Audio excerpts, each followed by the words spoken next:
Embrumées comme en ce début décembre, les gorges du Gardon sont encore plus majestueuses qu'à l'accoutumée. De Dions à l'est, à Romoulin à l'ouest en passant par Colias, ce sont 3000 hectares de garrigues protégées où serpente l'affluent du Rhône.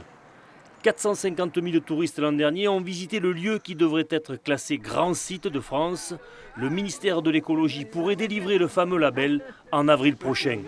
Le classement de label Grand Site, pour nous, c'est l'occasion d'avoir une reconnaissance nationale sur le fait qu'on puisse, à travers l'aménagement du site et à travers la protection du site, faire en sorte de pouvoir le partager avec toutes celles et tous ceux qui vont venir sur ce site pour pouvoir, évidemment, en saison estivale aussi, prendre connaissance des gorges du Gardon. Donc le label Grand Site, c'est la façon dont on va pouvoir traiter et la protection du site et le fait de pouvoir le partager.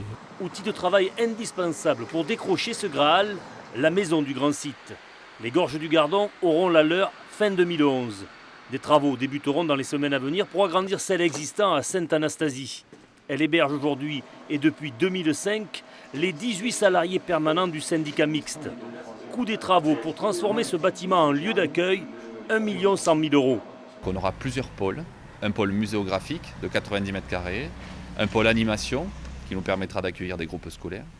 Et puis on a prévu de conserver un appartement qui sera dédié à la fois aux stagiaires, puisqu'on accueille des stagiaires en fin de cycle, et également aux chercheurs qui souhaiteraient mener des études, soit archéologiques, soit naturalistes sur le site.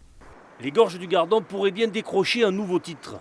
Un dossier a été déposé pour l'obtention d'une distinction internationale sous l'égide de l'UNESCO. Elle pourrait être élevée en réserve mondiale de biosphère en 2012. De nouveaux touristes en perspective.